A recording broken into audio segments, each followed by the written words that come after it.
Saudações a você, companheiro, e a você, companheira. No episódio de hoje, eu e o Alan Diniz Souza conversamos sobre trabalho. O trabalho que transforma a natureza, o trabalho que transforma o próprio homem. Sim, o Espiritismo trata disso. O que é o trabalho? O trabalho é necessário? O trabalho é um castigo? É uma expiação? É uma prova? Vem com a gente.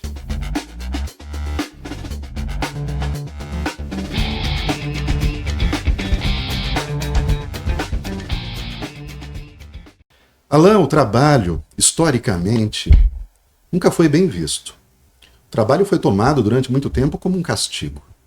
Isso remonta a Gênesis, né? O primeiro livro do Pentateuco hebraico, quando você tem a punição a Adão e a Eva por não cumprir uma determinação do Senhor, que era não comer do fruto da árvore do conhecimento do bem e do mal. Então, na medida em que eles não obedeceram, eles foram condenados. E nessa condenação também continha o trabalho. A partir de agora, vocês serão obrigados a trabalhar, a viver com o suor de seus rostos. Isso é claramente um castigo. O trabalho é visto como um castigo. Eu sempre gosto de lembrar da etimologia da palavra castigo, que significa tornar casto, purificar. Casto é aquilo que não tem impurezas, e purificar é você tirar as impurezas. Então, o trabalho, nesse sentido, como castigo, teria a função de limpar aquele erro que foi cometido pelos dois, que os tornou, então, impuros. Sabendo disso, durante toda a nossa história, o trabalho foi mal visto. O trabalho foi dividido entre servos e senhores, sempre tendo aqueles que executavam o trabalho mais pesado e aqueles que desfrutavam daqueles que trabalhavam no pesado. As elites que sempre existiram. Alan, o Espiritismo vem tratar sobre o trabalho. Nós sabemos hoje que o trabalho é toda e qualquer atividade humana. No próprio Espiritismo nós temos essa confirmação, que também é da filosofia. Karl Marx vai dizer isso, que o trabalho é toda atividade com um fim, que o trabalho transforma a natureza e o trabalho também transforma o indivíduo que trabalha, porque eu me vejo naquilo que eu realizo. E é aí a crítica de Marx sobre a alienação do trabalho capitalista, em que a pessoa não participa mais do resultado daquilo que ela está produzindo. Mas para a gente não ir tão longe, Alan, o Espiritismo, quando Kardec pergunta ao Espírito de Verdade sobre a natureza do trabalho e a necessidade do trabalho, o Espírito de Verdade confirma que o trabalho é uma espécie de expiação. Não somente, ele é também uma maneira de avaliar a evolução do indivíduo, né? Portanto, uma prova, de certa forma. Mas o que me chama a atenção na explicação do Espírito de Verdade é essa classificação como expiação. Entendendo que expiação é algo que você tem que viver para resgatar um erro que você cometeu. Então, o trabalho para o Espiritismo também tem essa visão, né? Essa visão de ser uma coisa ruim, eu trabalho porque eu estou expiando, Alan. Wilson, vamos pegar a etimologia da palavra trabalho, né? Trabalho vem de tripalium do latim, que era um instrumento de tortura. Então a gente pode falar que a origem etimológica da palavra trabalho é tortura. Logo, por que então, né, até hoje é interessante a gente continuar usando o mesmo termo, né, o mesmo nome para as produções? Vamos pensar no indígena. O indígena, ele trabalha para a necessidade do dia. Ele precisa de um peixe, ele vai lá, pesca o peixe e come o peixe. E depois, ele faz outros tipos de trabalho para ele, porque existe o trabalho para a matéria e o trabalho para o espírito. Ele vai contemplar a natureza, ele vai tecer uma rede que ele quer lá dormir nela, né? Então, quando o Espiritismo fala do trabalho como uma expiação, eu acho que naquele momento estamos se referindo a uma condição social de um grupo grande que estava recém incorporado à Revolução Industrial, que estava ficando revoltado, né? Até a história do 1º de maio, que daqui uns dias nós estamos aí, já é de exigências de direitos, os trabalhadores nos Estados Unidos, que estavam sendo assim, extremamente massacrados, usados e sugados para dar mais valia ao seu empregador. E é um conceito que vem da história, né? Então nós temos uma história primitiva, né? Desde a Grécia, por exemplo, os pensadores, os gregos, os cidadãos gregos, eles eram políticos pensadores. Alguns iam ser comandantes de exército. Agora o resto, inclusive os soldados e tal, eram escravos, escravizados de conquistas gregas. Porque para eles aquele não era um trabalho nobre para o grego era pensar. Então esse conceito, ele vem perdurando na sociedade, como se a pessoa que faz o trabalho braçal é a pessoa menos apta a viver. E acredito eu que a tendência dessa análise é o que é trazido para o Livro dos Espíritos, né? É uma explicação onde tenta se acomodar o que acontecia naquela época. É mais uma acomodação social do que uma explicação de verdade. Interessante a sua colocação, Alain, e isso vem da religião. A religião, com a separação de matéria e espírito, dando mais valor ao espírito e praticamente desvalorizando a matéria, dizendo que a vida material não é importante, que ela não é necessária, ou seja, transportando o homem da realidade concreta dele para uma promessa futura do espírito, para uma vida eterna. É claro que nesse aspecto o espírito é mais importante do que a matéria, mas isso foi entendido no seu extremo. E por ser o espírito mais importante, entende-se que o trabalho feito pelo intelecto, Alain, então, é um trabalho superior, porque tende a evoluir o espírito. E o trabalho feito manualmente, o trabalho braçal, é um trabalho material, esse tem menos valor. Daí essa visão pejorativa que nós temos do trabalho braçal. Hoje quem ganha mais? Os milionários do mundo trabalham pesado, realmente? Eles soam realmente? Não, é mais um trabalho intelectual, né? Trabalham com números, trabalham com estratégias. Então, nós valorizamos mais esse tipo de trabalho porque, historicamente, nós aprendemos que vale mais o espírito do que a carne. As categorias de trabalho braçal mais pesadas, nós não valorizamos na nossa sociedade. Eu sempre digo que eu acredito que quem deveria ganhar mais em nossa sociedade fossem os garis. O trabalho principal, eles removem o lixo que nós produzimos. Imagina como seria a nossa vida se nós lançássemos o nosso lixo no terreno do lado, na frente da nossa casa, onde nós viveríamos.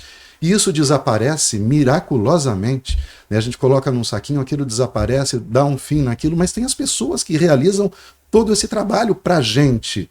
É um trabalho valiosíssimo que nós não vemos. Muitas vezes eles são invisibilizados. E o que vale realmente é o trabalho intelectual. Você sabe que eu tenho por hábito olhar para todo mundo que está em minha volta trabalhando, né? É um hábito que eu acho que aprendi com meus pais. Meus pais valorizavam demais as pessoas mais simples. Demais não. Eles davam mais importância para as pessoas mais simples. Não é que valorizavam demais, não. Valorizavam o necessário como um ser humano. Todo ser humano merece a nossa atenção e merece também um equilíbrio nos tratamentos. Acredito eu que nós transferimos para o trabalho uma tarefa que antes era do escravo, né? O escravo era obrigado a trabalhar. Então, como forma de controle, se chegou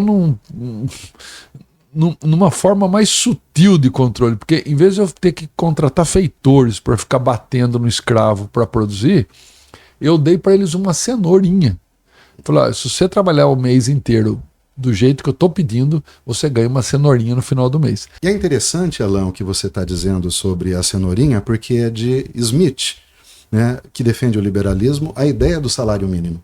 Então, a concepção inicial é assim: o trabalhador ele precisa ganhar o mínimo para que ele possa se reproduzir. A manutenção e reprodução da vida.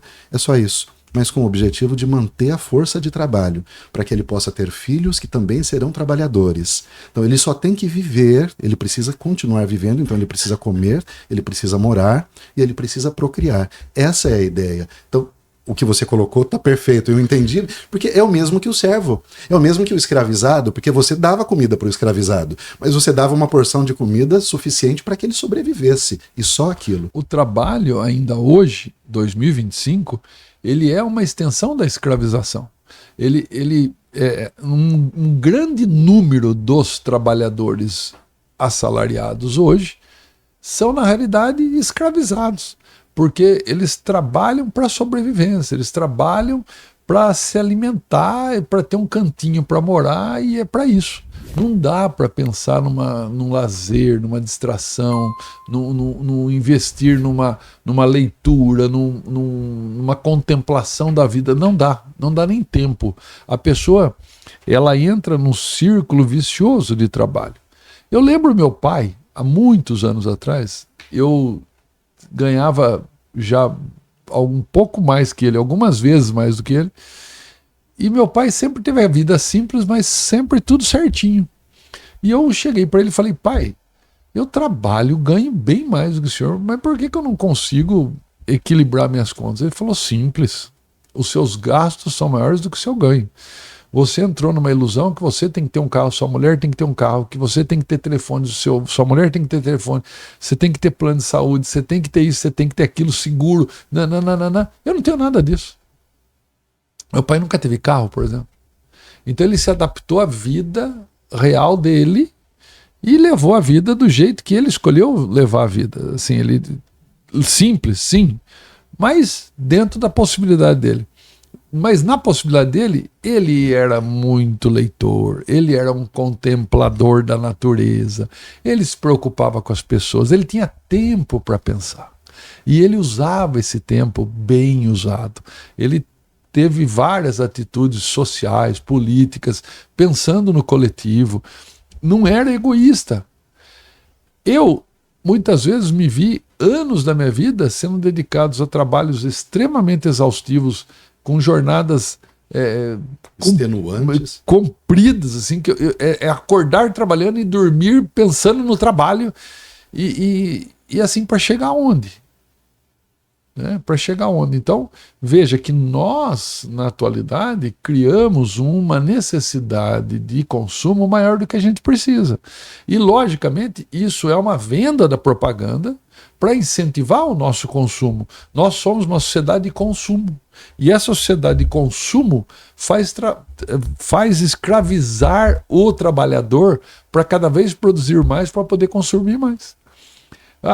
Porque agora eu tenho o telefone modelo 27, daí de 6 meses sai o 28, e daí sai o 28B, o 29 Pro. E a gente vai entrando numa ilusão que tem que sempre estar atualizado. Não, mas o meu é o 10, está no 29, o meu é o 10. Nossa, então eu estou para trás. Estou atrasado. Gente, isso aí é apelos da venda tecnológica. São as empresas que vendem tecnologia querendo que você consuma. E eles criam daí com esses números, uma obsolescência do anterior para você comprar o novo. Nós temos que sair dessa armadilha da produção exagerada, porque nós temos um consumo exagerado. Temos que aprender a consumir o necessário, não mais do que isso. É o que Zygmunt Bauman vai chamar de relações fluidas.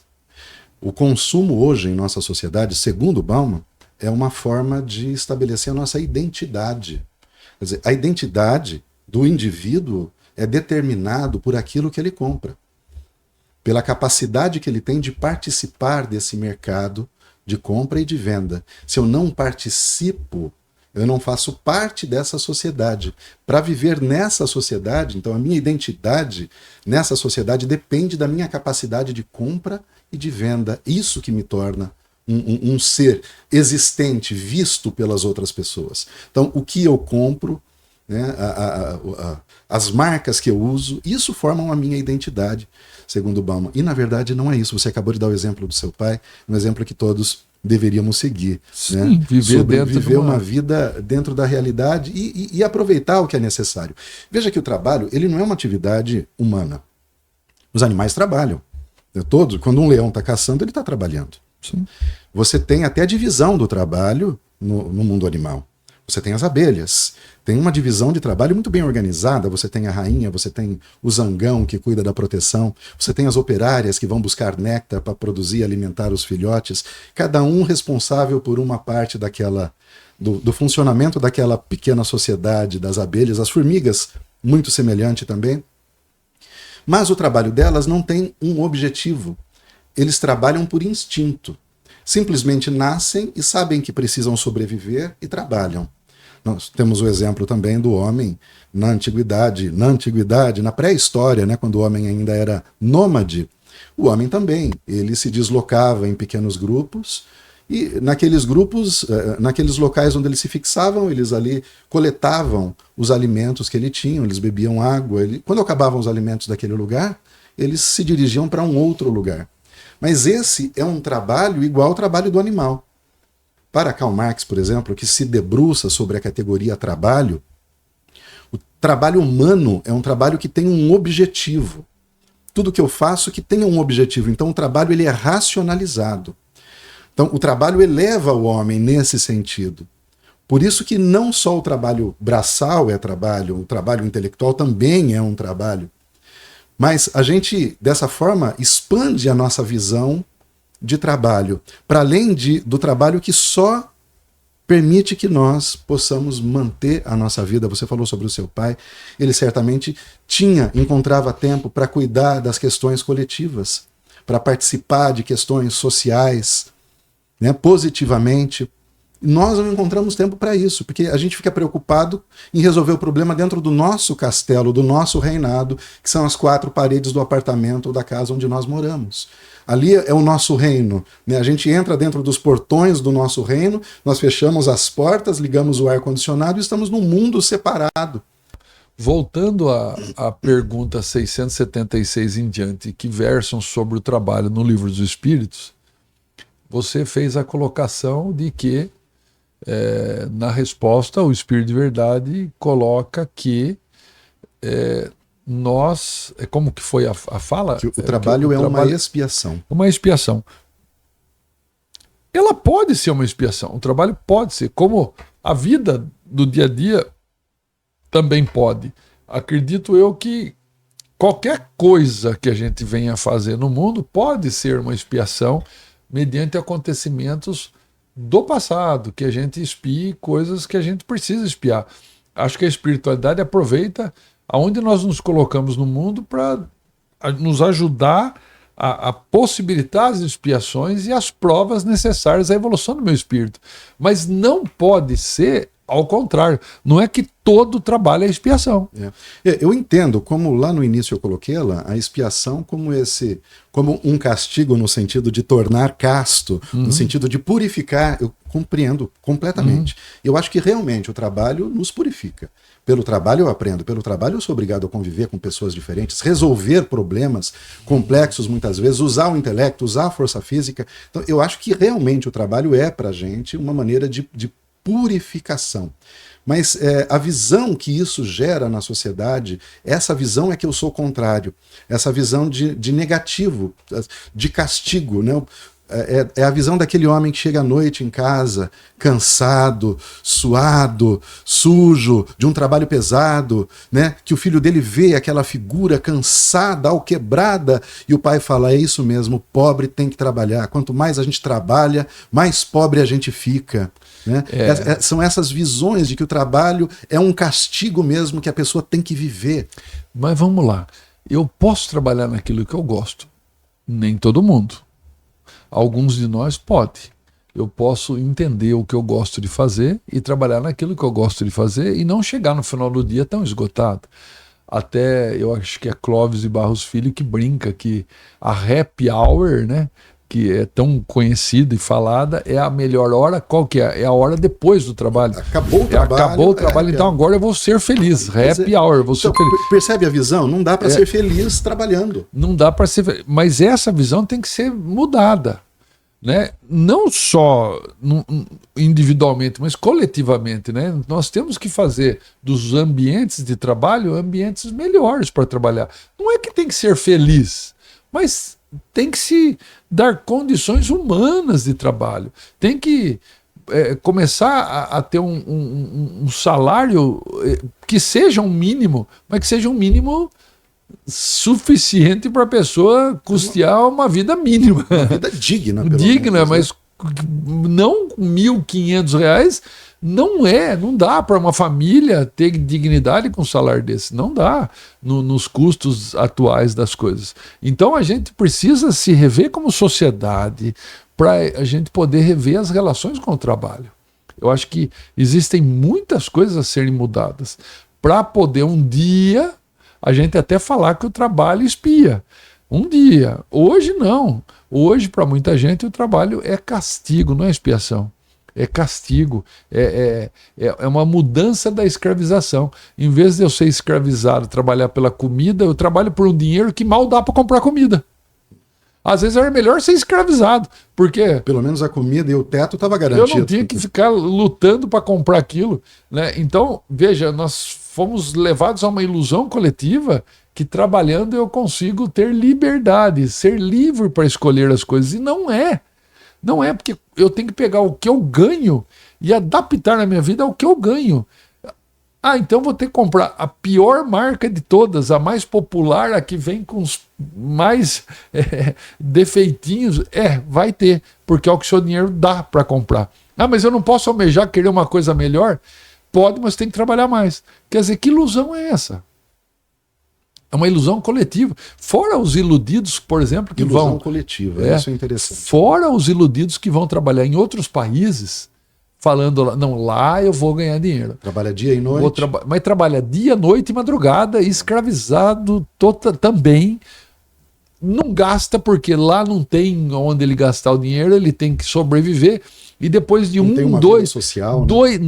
depois de 2 anos nesse trabalho, ele vem para cá com o dinheiro para ele comprar um carro.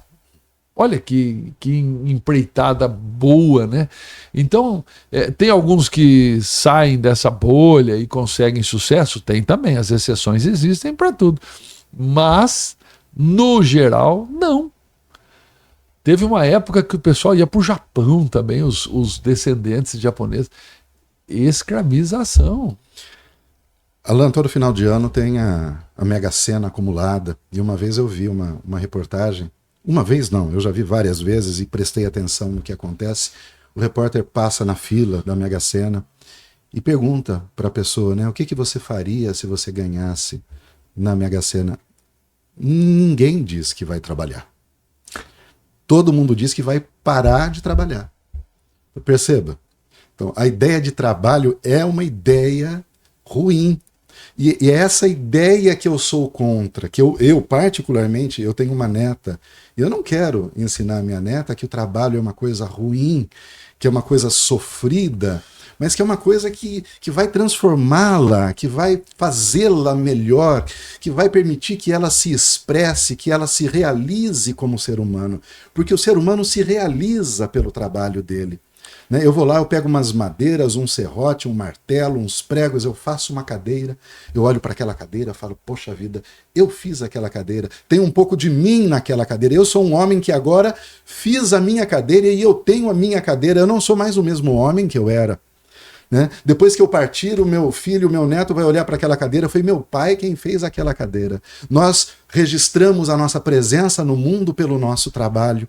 Então é isso que eu quero ensinar para minha neta. E não que o trabalho é algo sofrido, que tem que ser doloroso, que tem que ser uma expiação de um erro que eu cometi, mas eu ainda não fiz nada porque eu estou espiando trabalhar. O trabalho, no meu entendimento, a visão expiatória do trabalho traz uma interpretação muito ruim. Se aproxima muito da ideia do castigo do trabalho. Eu prefiro analisar o trabalho, eu particularmente, pela perspectiva do trabalho ser engrandecedor. Agora, as relações de trabalho, aí, o que você bem colocou, essas estruturas da relação de trabalho, isso sem dúvida alguma tem que mudar.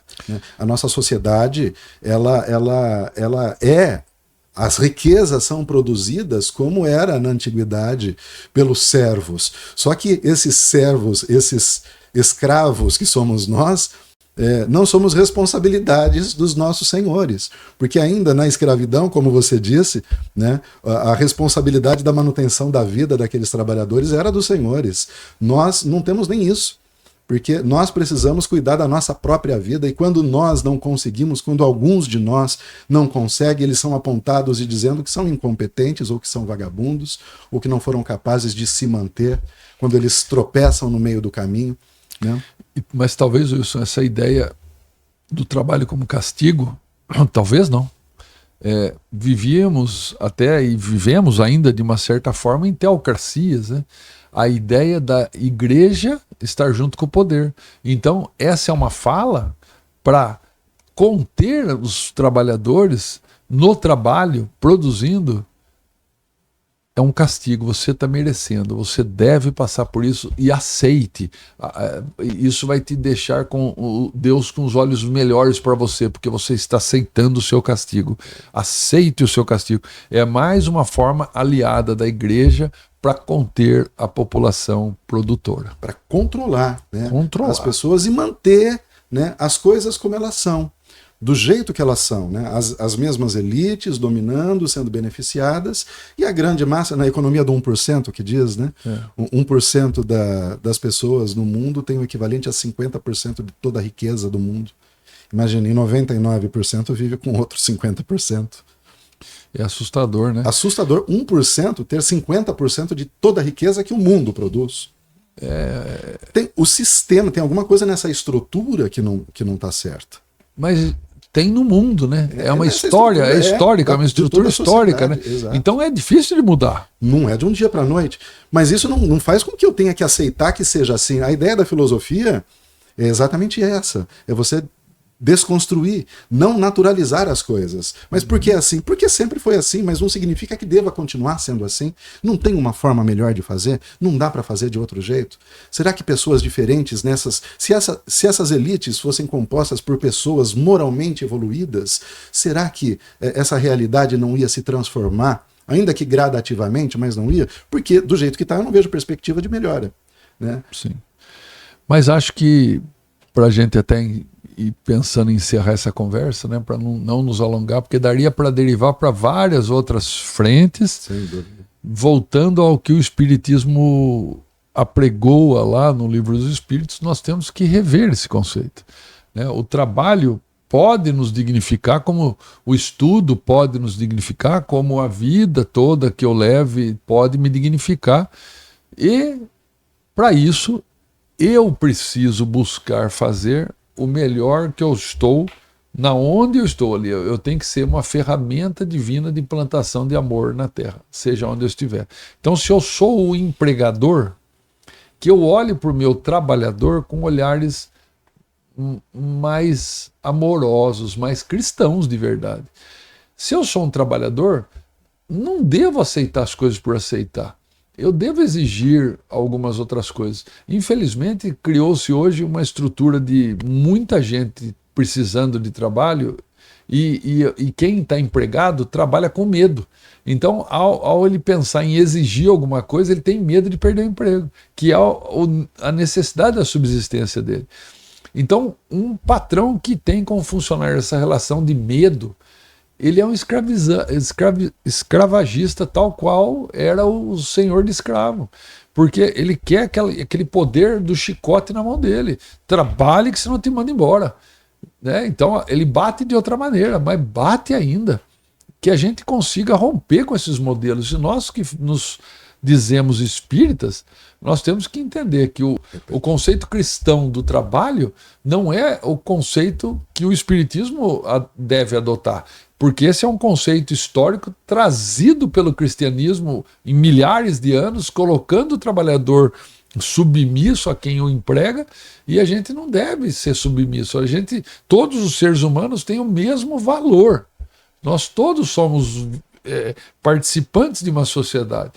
Como eu vou equilibrar essa sociedade com o trabalho? O trabalho pode ser minha ferramenta de ajudar a equilibrar as coisas entre os seres humanos? Pode. Mas como que eu, empregador, faço isso? E como eu, trabalhador, faço isso? Eu acho que esse processo tem que ser repensado. Isso.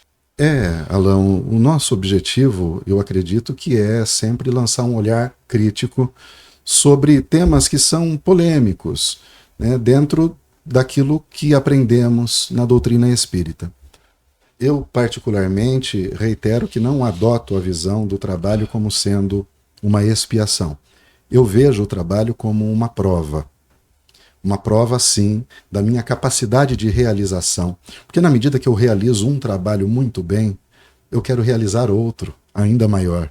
Então, o trabalho, sim, é a forma em que eu provo que eu estou suficientemente capacitado para poder receber responsabilidades mais elevadas, mas sempre trabalhando. Lembra que Jesus disse que eu trabalho e meu Pai trabalha até hoje.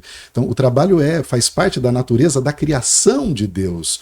Então, é por isso que eu não vejo o trabalho como uma expiação. Eu entendo que naquele momento histórico, como você já colocou, a gente estava ali no bojo da Revolução Industrial, quando muitas pessoas saíram do campo, né, os camponeses que tiveram suas terras tomadas, tiveram que migrar para cidades, né, para Londres, como exemplo, na época da Revolução Industrial. Então, a cidade teve um excesso de pessoas, de doenças, uma cidade sem infraestrutura, a vida era muito dura.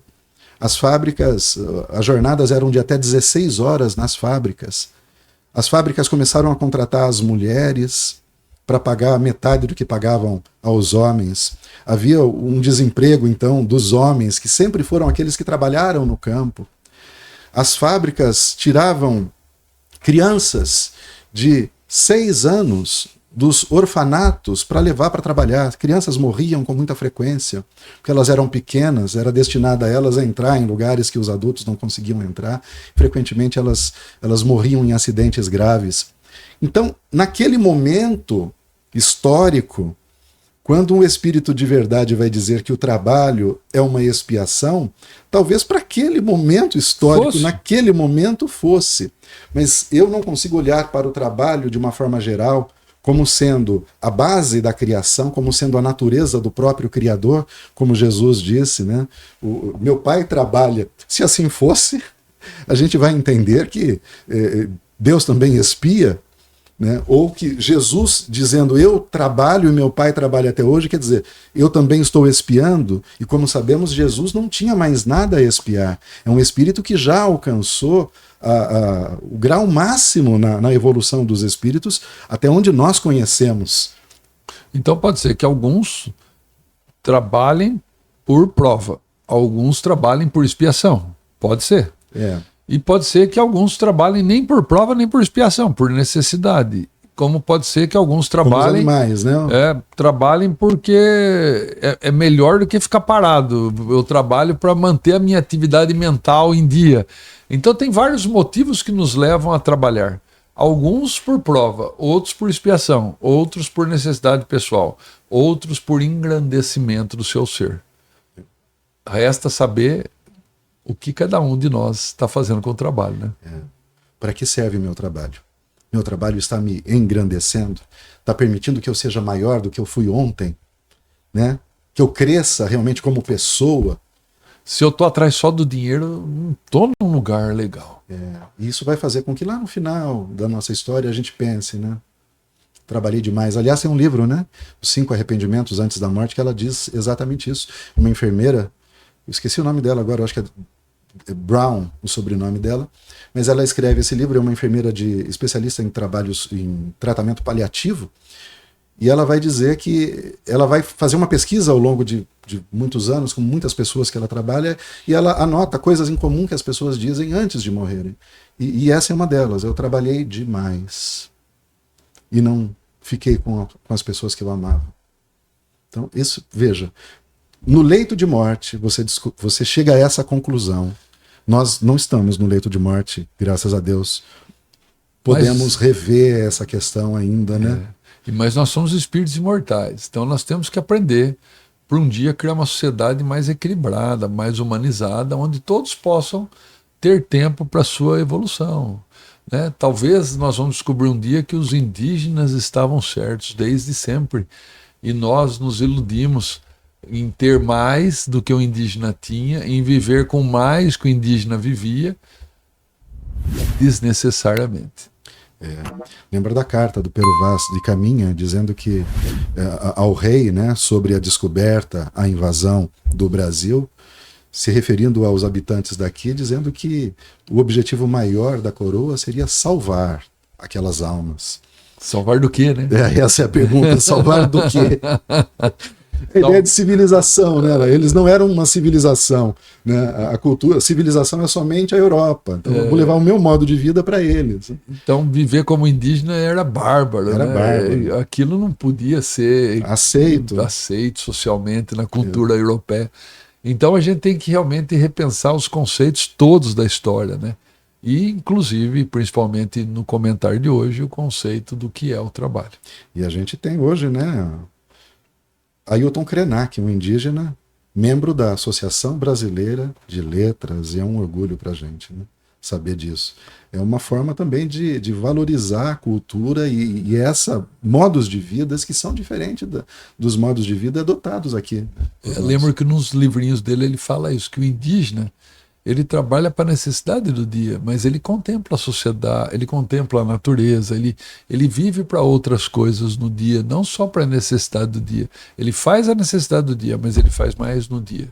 O que nós estamos fazendo no nosso dia? Só trabalhando para acumular bens e comprar e consumir? Ou estamos trabalhando para nos tornar seres melhores? É isso aí, ela faça do seu trabalho, né, uma ferramenta para a sua evolução, para a sua alegria, para a sua felicidade, e não somente um castigo. Não somente um castigo, que tenha prazer também trabalhando. É isso aí. Muito obrigado, meu amigo. Até a próxima. Até a próxima.